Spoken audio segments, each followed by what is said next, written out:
Welcome to Big Blend Radio with your hosts, Lisa and Nancy, editors of BigBlendMagazine.com.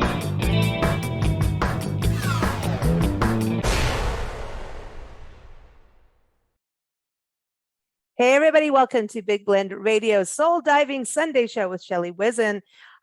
She is the ultimate soul diving guide. She is the founder and CEO of the Soul Diving Institute, which is established to study and teach the art and science of being human. That word being is important because we're going to talk about conscious communication today, and being is part of that. We've talked about the 3 B's with her in the past, and we're going to talk more about that today. But I also want you to know that Shelley is a transformational life coach, and I encourage you to go to her website, ShelleyWhizin.com, to learn more about her programs. Because when it comes to communication, sometimes even our own self-communication, how do we talk to ourselves? And if we're not talking to ourselves real nice, we may not be talking real nice to the people around us, or vice versa. Shelley is also the author of What Do You Bring to the Table? A Savory, Sensory, and Inspirational Guide to Living a Yummy, Delicious Life. She's also the author of The Healing Journal and The Story of the Magical Baby Grand Piano. I love grand piano music. Oh, I like to hear that. So how are you, Miss Shelley? I'm good. Thank you. I'm doing my best to stay cool.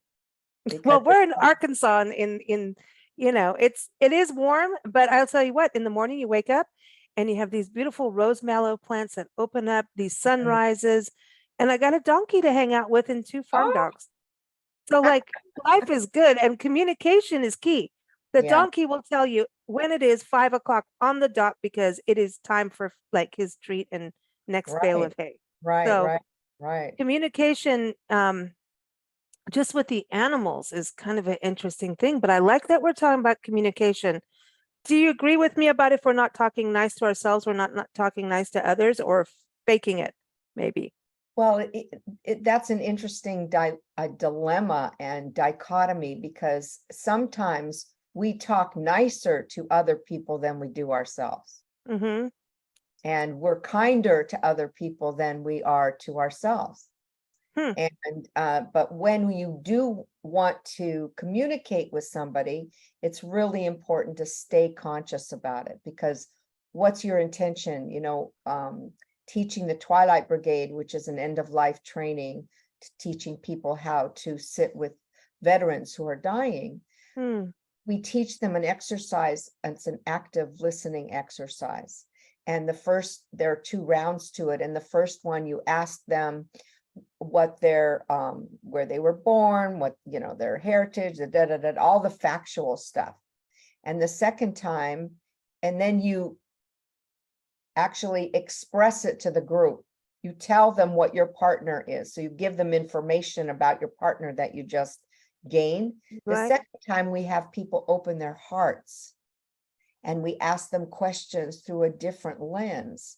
And that's active listening. It's really listening and paying attention to sometimes nuances that they're saying that we're not aware of, and really supporting 100%, being genuinely interested in that other human being, especially the one who's dying, because it's not about you in that moment, it's about them.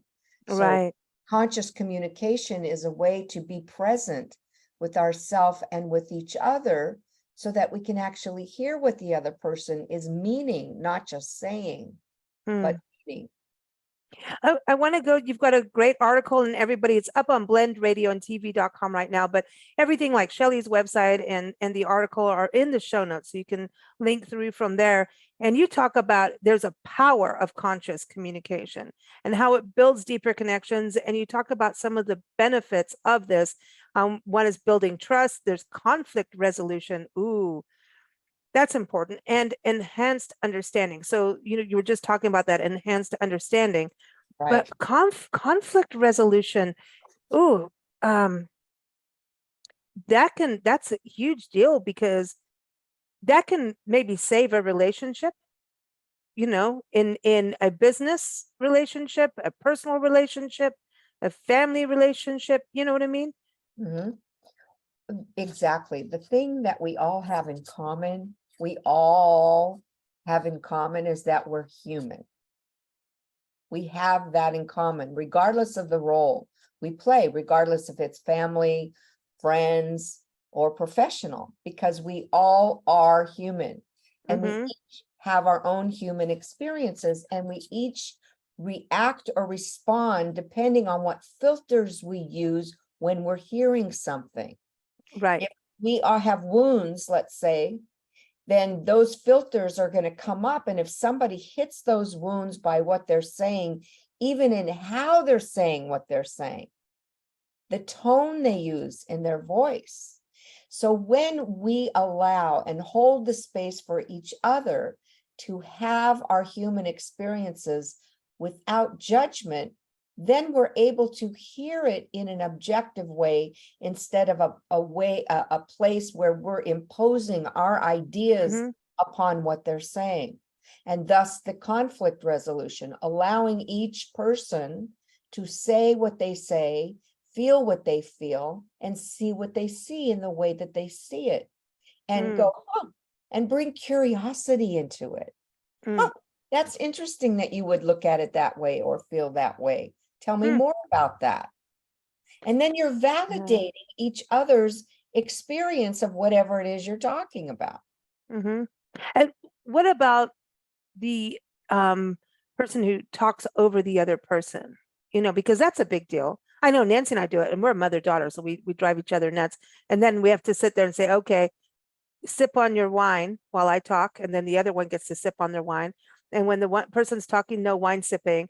We've learned this from some psychologists. They wrote a book about this stuff, and we're like, they said they wrote about marriage, and they're like, no, they have their big, you know, sit down conversations over happy hour, not getting drunk or, you know, I mean, Right. You're funny. because you're sipping, and so don't interrupt. Allow that to be, or hold a rain stick or something like that. We've had that where we've had to learn to, okay, pass the baton. And when you're holding the baton, your duty is to listen and process. And active listening is something you talked about in your article versus talk over, because even if you think you know what that person's saying, like that's really rude. Okay, yeah. And we all do it. We all do it in some form, right? I just almost did it again. Oh, come on. No, I do it. I mean, hey, we run podcasts and I'm like, don't do it. Don't do it. Part of it is engaging. We're excited to speak to each other. So we're eager to share whatever it is that we have to share. Sometimes it depends on who it's coming from. So I don't know if you've ever spoken to a narcissist, but a narcissist will do that a lot and then really be angry if you interrupt them. Oh, yeah. Okay, so we all have our own perspectives and our own ways of doing it. And sometimes we're eager to share and contribute. Sometimes we're not even hearing the other person. We're just eager to share and contribute, and we're dismissing what the other person is saying. That's what conscious communication is all about.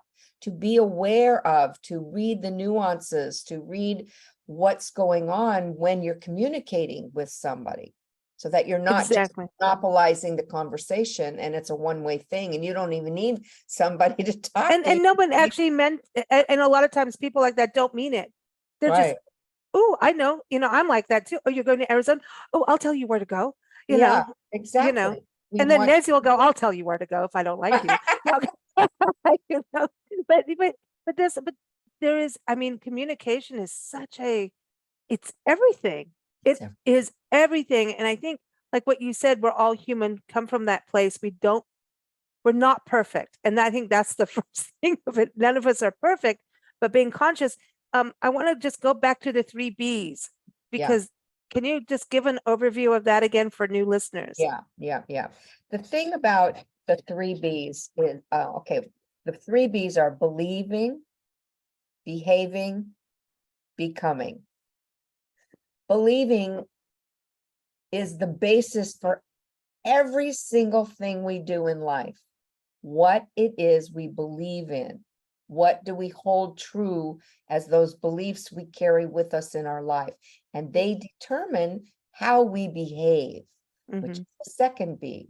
So believing leads into how we behave. And so according to how we behave, when we're conscious of the words we use, and I'm a big word catcher, of the tone we use, tone sometimes outweighs the words.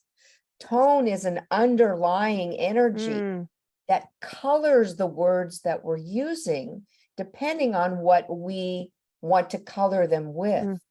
I did a workshop a long time ago, and we used different glasses, different shapes and sizes and fun glasses. And it's like, if you want to put the lens of anger on, everything that comes out of your mouth will come with that tint to it. It'll have the anger tint, and it'll carry the tone of judgment.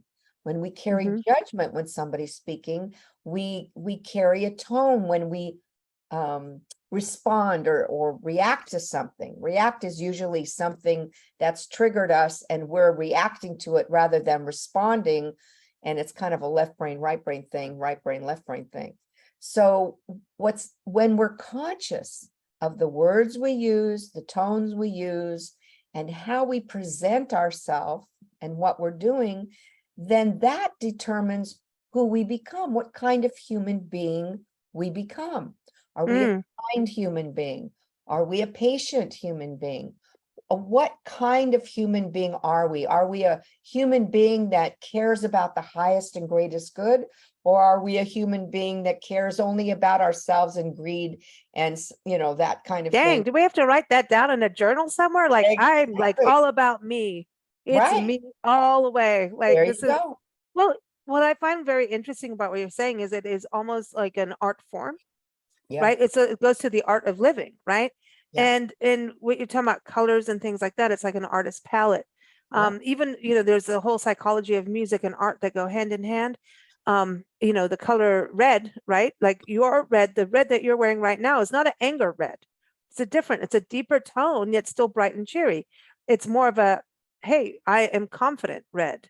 Now there's different reds, like I'm all about blood and out to get you. And there's, you know what I mean? So different shades. I mean, even when you look at how you decorate your house, right? The colors that you put in your room affect your attitude. So it is really true about how we speak, how we do. If we think about, like, don't rush the reaction thing. I'm terrible. Like, if someone I get to a point, I'm like, screw you back, then I go like, I need to calm the heck down and not be in that zone. It's really hard if someone's always pissed you off. Eventually you're like, screw you. But that doesn't actually do anything but make a situation, when you talk about conflict resolution where we were, it doesn't do anything. It doesn't help anything, doesn't make anything better. And if we communicate and take that deep breath before and do what you're saying, respond, we don't have to be in a hurry to respond. Right. We don't. We're not driving a car. Right. The word responsible is made up of two words: response able.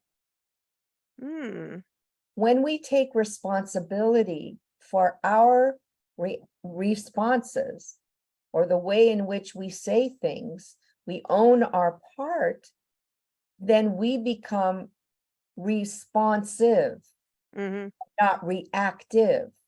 Because reactive means somebody's doing something to you and you're reacting to it, rather than coming from your own heart and coming from yourself and assessing and weighing and allowing. When we allow somebody to have their experience without judgment, that's the key. Then we are able to accept them as a fellow human being who has judgment, who has this. I mean, when was the last time somebody said to you, God, you know what? It's so interesting. Right now, I'm feeling judgment. I want to judge the hell out of you right now. I want to blame you for how I feel. I want to do that.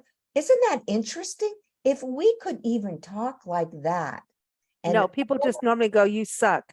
Yeah. Well, you start that finger pointing-itis business. You start blaming the other person for how we feel, because, as I've said before, we give them the remote control over the way we feel. Then we get to blame them. Well, actually, because I read your article before, got all prepared. I just had a correspondence with someone who, wants us to do something, and I'm just going to, obviously they want to be on a show and all this kind of stuff, and they didn't follow through on things.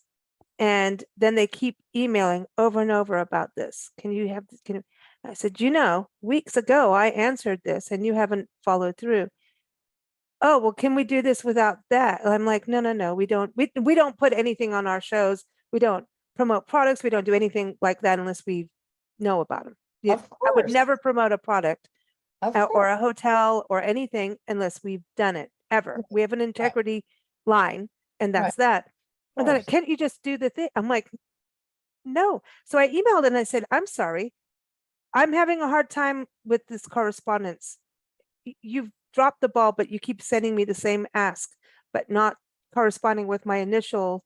And then they found and I said, I can't, you're asking me to do more work for you, which I cannot do. You're not paying, you're not, I didn't go too far, but very simply in one email going, this is not happening, in a very polite way. Everything's resolved. But normally they were actually lucky that even answered. Let's put it this way. And for me to be nice about it instead of going, you know what, we're done with this. You suck. I didn't do the you suck letter. I do like to do those. Nancy's good at them too, if you really need to. There's a point in our country where our customer service is so bad that they actually drive people to insanity land if you can't get things done and you do the you suck letters. And you end up and social media and all of that, you start going, oh yeah, well, I'm going to put it on social media. And I'm like, you know what? I got a magazine. I'll put a full page ad in my own magazine about you.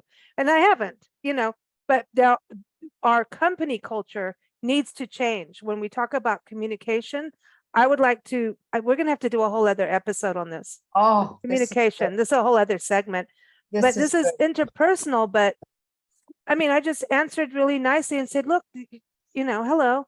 Because actually it was kind of rude what they were doing. They didn't realize it, but I just kind of brought it to the table very nicely and politely, like how you said in your article, and it worked. Just saying, I didn't give them the reactionary finger. Well, I behaved. That's the key. In the relationship coaching that I do, I work with people's attitudes and the way they react to their partner in a relationship. And one of the things that we do is we work on their attitude, not the way the other person is, because we can't do anything about that other person unless they come to the table and want to do something about that, right? So we need to work on our own self and how we react. I mean, what you did and that whole thing, if you look at lessons that are given to us to learn, that was a lesson given to you as a gift for you to learn. How do you curb your appetite on impatience? And how do you curb your appetite on just wine? Somebody with wine. No, right, with wine. You did, yeah. I'm kidding. But yeah. And so it was a beautiful opportunity for you to have a learning opportunity for you to have about yourself. How you handle yourself in different situations and what is the outcome you want to have. Certainly you could have written that person off and said F you and whatever and said, you know what, or not even told them and just ignored them. Played ghosting or whatever they call it these days. We do that too in our society, which is, I mean, but then they don't have a learning, because I could see this was a chain of command got broken and the owner had no idea what was going on. So I kind of like, hello, nicely, politely pointed out why they're not getting anywhere. Right. And suddenly they got somewhere, and hopefully it'll all work out, because it's worked out in the past. That's conscious communication. It's all because of your article. Thank you. Nobody has even read yet, so it's perfect. Yes. It's working through osmosis. See, I know it's out there now, everybody. It's out there now somewhere. It's out there now. We just everything's up, but this is the thing. I think if we're such a fast-paced communicators, like now, fast-paced society becomes fast-paced communication. Texting. I mean, I'm the worst at texting. I have typos all through my text, and I do have fat fingers, but at the end of the day, I could read my text before I click send, right? Right. Well, yeah, but we usually don't do that because we want everything fast. Get send. Send. Oopsie. Yeah, oopsie. I'm to blame for that. So I apologize to everybody on the other side of my text messages, But that's the thing. And so a lot of frustration is caused. So there's a reaction of the person taking the information that gets reactionary, and the person sending the information not being clear and, being reactionary themselves of a situation, maybe even. The minute we become defensive, when we feel defensive, it means that we feel out of sorts, out of alignment, and we're no longer coming from our heart, we come from our head. Because we want to justify whatever it was that the other person's either upset about or accusing us of, or, That's reactionary again. So you could have two reactionary people going at it. and it goes like this, and then it have you ever been in a conversation with somebody? It starts out so innocent, within like 5 minutes the thing is escalated to, oh yeah, what, nobody's talking to each other. yes, I went through that last year in a situation of an animal that got killed on a farm, and I'm just trying to keep everybody, it's personal stuff. But anyway, so a chicken got killed on a farm, and I was taking care of the farm, Nancy and I, and we, it had nothing to do with this. I mean, these coyotes and things like that come in, they're Right. free range, this stuff happens. The next door neighbor started telling us what to do, and we don't do anything until the homeowner's home and all of this stuff. And I'm like, and you've had COVID, and I don't want to be around you, and you're not going to be around my mom. You're not going to be around the employees on the farm. You need to be away. Right. And then she just carried on, and she was blowing up my phone like nonstop. And I said, I'm sorry, I'm not doing anything until I talk to the owners. They're in Italy. This is not happening. And she just kept going. I said, okay, let me just remind you, I can't do anything right now. She keeps going. So I eventually just stopped. It's now late. Right. The next day, here it starts. And then next thing you know, everybody's on the phone together, and here it starts. And I'm just sitting there going, this is insane. And eventually I had to just be the calm one. Meantime, everything in me wants to tell them, everybody, where to go, because we don't have to be here. We do not need to be here and be in this situation. We can go on our merry way at any time. Right. And so I had to be very polite, much to Nancy's happiness. She's like, okay. But I, and say, excuse me, we don't need this. Nobody's getting anywhere ahead. Can we now stop? Let them talk. That other woman just kept going and going. Emails and I had to just politely say, this is about being professional. Please handle this. You need to tell this person to stop if you want us to continue our thing. And everybody, we ended up getting a bottle of wine and chocolates, and I was polite. That's the end of it. So I hope none of them are listening to this, but that's the truth. And I was not mean. I did not lose it. And you want to, you certainly do. There's a way, you can go around. Yeah, you can go say your words later and not be in front of anyone and whatever, and giggle about it or whatever. But in that moment, to move forward and keep your eye on the goal of what is your goal, that was pretty heated too. Right. And it's easy to get there. It's easy to lose it. I'm pissed off all over again. I mean, I know. I remember when I was married, I was having an argument with my then husband, and I was screaming at him. I was so mad at him. I was so mad. I was screaming. He's taller than me. I was screaming, and I heard two snaps in my neck and herniated my own self. And C5 and C6 were out of line. I was in such excruciating pain. I couldn't even sit up, and it was affecting my whole gallbladder system. That's not cool. No. So it's important for us, whoever, and then you're madder at him at that moment, right? Oh, yeah. Well, I didn't I heard something snap. I went to bed. I didn't stop right. It didn't happen. The next morning when I woke up, I was in excruciating pain. I was being electrocuted the whole time. That's not cool. Yeah. So it's up to us to keep our cool. It's up to us to stay conscious of what the situation is and stay in our center and we're the eye of the storm. Don't point the finger out, because the minute you do, the tornado is going to pull you right in. and you're going to And get don't panic if there's a real storm, it doesn't help. right. That's true too. But sometimes listen, we're human and we're apt to blow the whistle. We're apt to, have enough. We're apt to draw the line and say, that's it. It just depends on how we do that. And I say, whoever's more conscious in the moment, then it's their responsibility to keep the center going so that you can pull somebody else into that center instead of you being pulled into their chaos. Yeah. So It's like when I think about how things can escalate, right? Right. I'm one of those people, I'll just swallow it and swallow it and swallow. And then one day when I get mad, right. you want to hear screaming? I'm the loudest. The whole neighbor, I don't care if I'm on a farm in the middle of nowhere, everyone in the city will hear I'm loud. Right. They're going to hear it. Yeah. But because you have to in some way in conscious communication, like what you're talking about, be cool. But how do you process that side of it where eventually, if you're in a situation that it's still boiling in there somewhere, that this person keeps you've got to make a change. You can't sit in that same tank and let people put poison into the tank. Definitely not. So you've got to still take conscious action of change, right? Positive change. If somebody's coming at you, your choice is to either stay there and let it come at you or just turn around and go and walk out. Yeah, You don't exactly. need to stay in the room when somebody's spinning like that.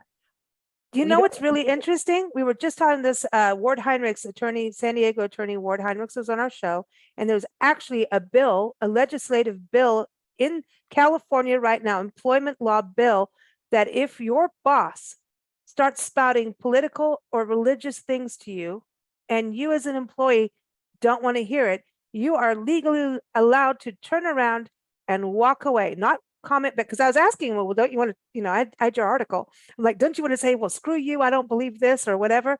And he's like, well, now that gets weird. But an employee can just, if someone starts spouting off, you must believe this, they can legally turn around, walk away, and legally not get fired. And if they do, they can that is now going against the law. This is a bill pending, so it's not happening. We don't know until after October. So isn't that interesting? Very interesting. They listen to you. Yes. You put it out there. Yes, that's exactly right. Well, what it does, conscious communication keeps us conscious in the moment. We're able to express ourselves in an honest, authentic way. And when we are authentic, the subject matter has a different flavor than if we just want to make a point and we don't care about what the other person is saying and we just want to blast somebody with our opinion. And that's not being conscious. That's not even taking into consideration who you're talking to. And so it's important for us as human beings to feel safe enough to express ourselves, number one, and to feel open enough to be vulnerable. I mean, it's an interesting dichotomy between expressing oneself and being vulnerable and having somebody else take what it is that you're saying without judging. So trust has to be in there. Trust has to be in there, but you need to trust yourself. Okay. When you trust yourself, your instincts about the other person are going to kick in. Because you're trusting yourself with your instincts about that other person. So it's a way to encourage other people to be who they are and say what they feel without judgment or self-criticism. That's a whole nother part of it when we criticize. And it's a whole and blame. And blame. Well, but in you do have to have conversations like with a partner where you talk about active listening. And so if someone's going to really sit and listen to, maybe like tell somebody, hey, I don't like you doing this and this is, you talk about using I, so that that's an interesting thing to me of the communication part. So you want someone to be an active listener, and you've got to be an active listener to make all of this work. So to make this happen, say they're, a couple, right? And maybe the guy keeps leaving the toilet seat up. Let's do the typical thing, right? And eventually she's like, damn it, put the toilet seat down, clean your sprinkles. And he's like, well, why didn't you put it up? Whatever. How do someone has to say, okay, let's just talk about this. Okay. Let's come to the table. Where do we go from there? Okay.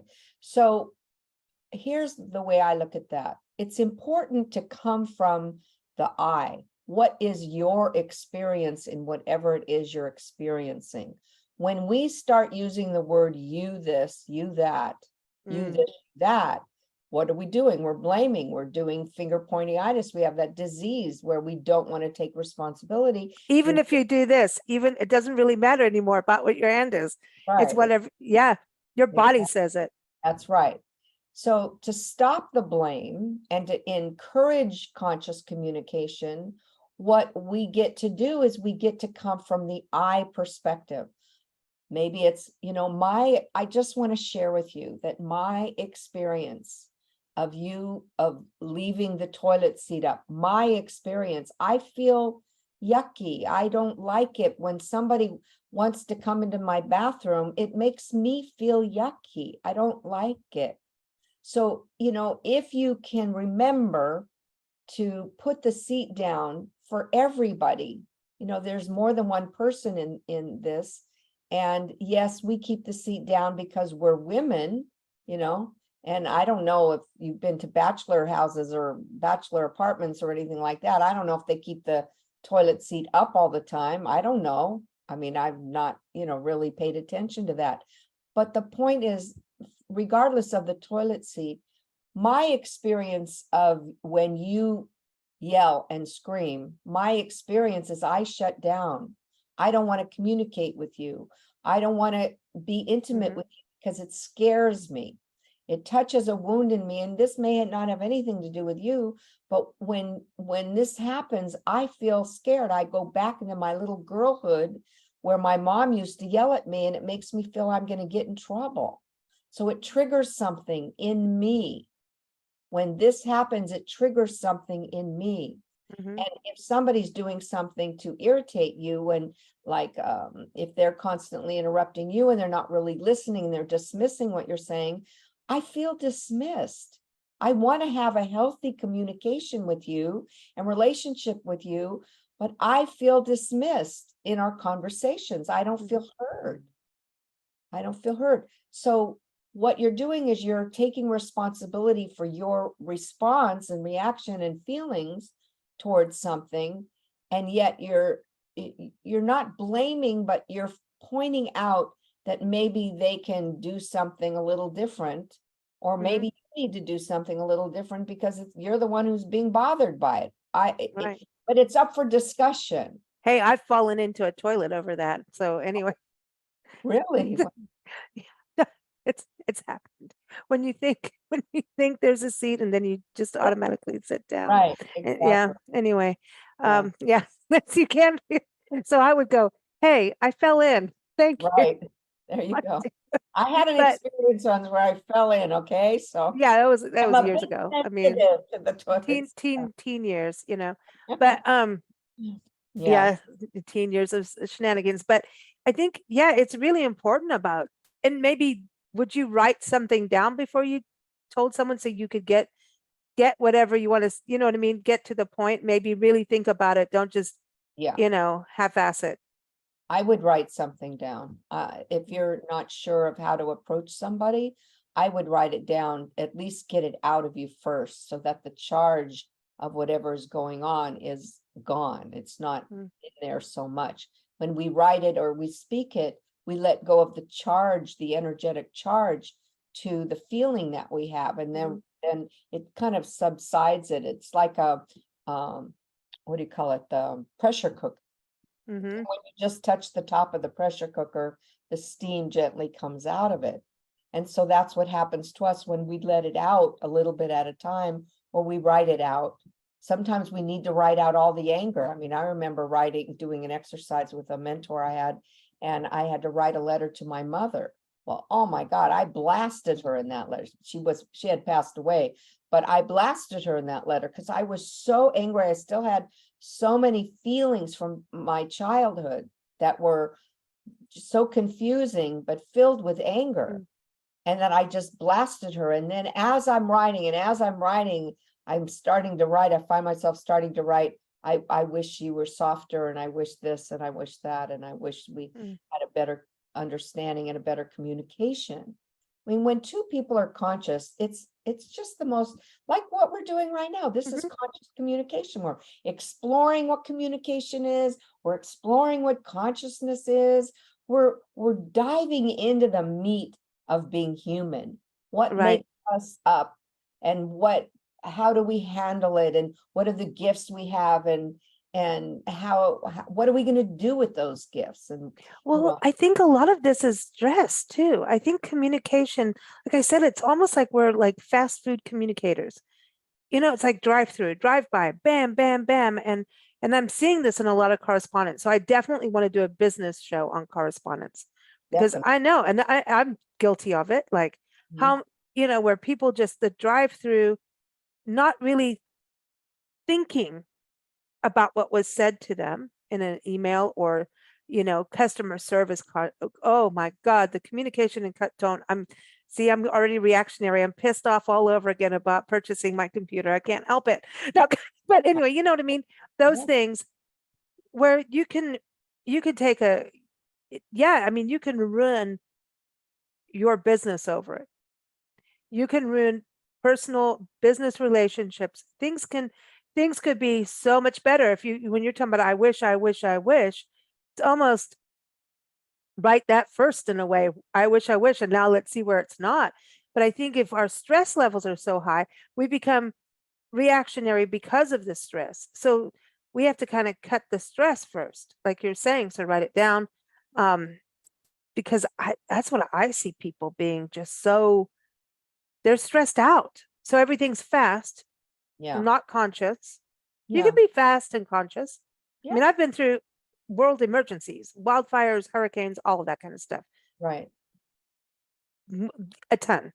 Yeah. And you've got to think of your feet, and you do have to be fast. What you cannot do is be reactionary. You have to think right there and then, what is your escape? How are we going to do it? And then when people start the reactionary stuff, you can't just go slap them across the face like in the movies. You can't just shake them. Eventually you might have to, but you go, come on, snap out of it. We have a plan, and this is what you need to do to get. As soon as people have if they take action, they snap out of that reactionary mode. What you don't want is the reactionary to take action in a violent way. And that can happen in relationships. A lot of times that can happen with people. I know people that have gone through it, and I'm like, dude, you're the coolest people. How did you let this get to that? Right. Brothers do it. Brothers beat the crap out of each other. Yeah. Brothers and fathers. Marvin Gaye's dad. I mean, Marvin Gaye died because of his father shot him, killed him. He eventually turned around. His father was so cruel to him, turned around. I think he smacked him or something.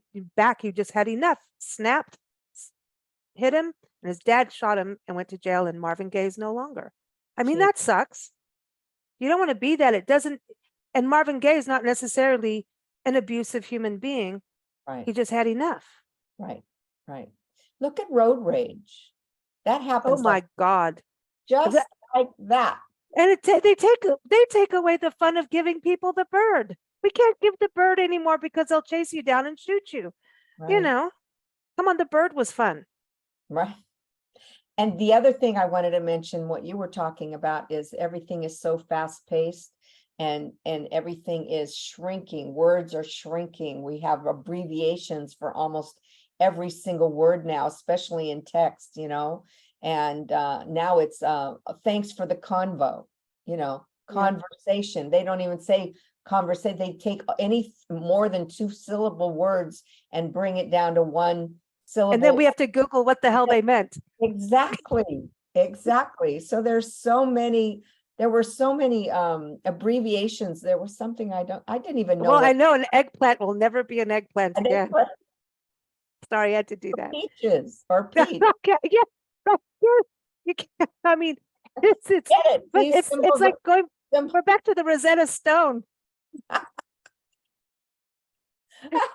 You know, We could use emojis for the Rosetta Stone. That's so funny. I know. Maybe that's Oh, how politicians just oh my start going God. in emojis from now on. I really think though this fast thing that we're talking about, it's when it's so fast. I understand sometimes there's a communication that can be like that, back and forth, a good friend, and it's friendly, and you make sure to put a smile. I always put smiley faces when I'm letting people know. Think, don't whatever I'm saying, I'm making sure that you know that I'm not being negative. You know what I Right. mean? If something Yeah. is strong or something, and it's my Yeah. quick way of saying, hey, letting you know Yeah. this Yeah. is a smiley situation, not like, you suck. Because Yeah. email can get people into hissy fits. Yes, that's right. Yeah. Hmm. We just have to remember, if we can make a commitment to ourselves, and I took a workshop about, it was called Celebrating Men, Understanding Women. Mm. And we had to go in there, and she said it was very important to make a commitment that this was not a man bashing seminar. This was a human way of understanding the differences between men and women. And we had, and in fact, there was another workshop I did years ago where we had to make the commitment never to attack another human being again. Never to attack. And so, Like boy, in words, right? words, of course. Yeah. And so that really makes you super duper conscious of what is an attack even. I mean, we had to first write all these different ways that people attacked us or that people attacked, and what were the ways we attacked back. Oh, yeah. Especially women on women. Oh, communication between women. That's a whole other show, because we should be lifting each other up, and then the cattiness comes in over one thing, you know? Yeah. That's interesting about the course you do, because I know a male can come into a situation with a lot of women, and some women will remain strong in doing what they're doing, and then that guy can totally get all the women on his side, and he's not. Do you know what I mean? And they'll go against the other women that were doing what they all came to do. I see Mhm. that in organizations, and Mhm. it can happen with another woman too. I'm not saying it's just men, Yeah. but oh, this is really interesting. We're Yeah. never going to be done on this topic. No, it's good. It's growing. I have another Okay, from this go. one. Yeah. Yeah. No, another topic. I'll do that in September. But it's kind of taking the conscious communication and bringing it into time, money, and freedom, that other topic that we talked about. And that's a very interesting approach to all of that as well. So the most important thing that I know I got and I get from this lesson here is practicing mindfulness. These are ways that we can stay conscious of our communicating, right? So what does that mean? It means being in the moment, being grateful, bring an attitude of gratitude to life, being grateful, come from your heart, not from your ego. When the ego wants to talk and wants to be right, then we can discern what that is and how that sounds and go, do I really want to say this, that I want to say this to somebody? Do I really want to say it? And why do I want to say it? Am I saying it to hurt somebody, to get somebody back? So, I mean, why am I saying what I'm going to say? Is it a kind thing? Really question yourself why we say the things we say and to whom. And when we're aware of our thoughts and we're aware of our emotions and we're aware of our reactions during conversation. So it's becoming aware, that whole mindfulness thing, and it helps us to respond consciously rather than react impulsively. And so the second thing is the act of listening. When you're really interested, and this is so important, to be genuinely interested in the other human being. If you're not, you're gonna just not even hear half the stuff that they're trying to tell you. So it's really important to give them your full attention, to let them know you're listening, like you're nodding your head. I Yeah. feel that you're listening. Oh, wait, no, I'm doing this on my phone right now. Exactly. Exactly. I'm listening to you, but I'm playing a game on my phone while I'm Exactly. listening. I'm Exactly. multitasking you. Exactly. Exactly. And we do that. We all have done that, you Yeah. know. And then to get more out of that person, you ask clarifying questions. Like, what was it about? You don't ask yes or no questions. That's called a closed-ended question. You ask an open-ended question, which is, so tell me, how was your childhood? You know, what was it like growing up in Ohio or wherever, the person is from? And then the other thing is to bring empathy and understanding into the equation so that you can feel what the other person is expressing. And there's a level of understanding where you can validate them by saying, it's understandable you would feel that way or you would experience that, especially coming from where you came from. So you're relating to the different things they're saying, you're saying it back, they feel heard, they feel seen, and therefore you start engaging in that conversation. And the nonviolent communication is when we remember to use I statements. I feel this, I'm thinking this, without blaming or attacking other people. And that leads us to finding those solutions instead of the problems. It's when we focus on the problems that the problems get bigger instead of focusing on the solution of the problem. Ooh, I love that. That's the perfect way to close this awesome conversation. And we're going to have, now we know what we're doing next month, right? We're going to continue on. I love it. I love it, Shelley. Thank you so much, everyone.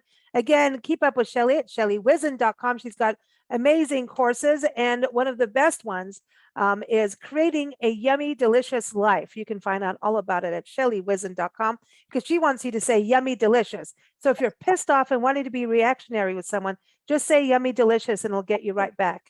Isn't that right, Shelley? Absolutely. Well, Shelley is here every first Sunday because she wants to make sure you start your month off really well, so that you have a yummy, delicious August, right? Exactly. That's it. Thank you so much. Keep up with us at bigblendradio.com. Thank you for listening, everyone. Thank you, Shelley. Thank you so much, Lisa.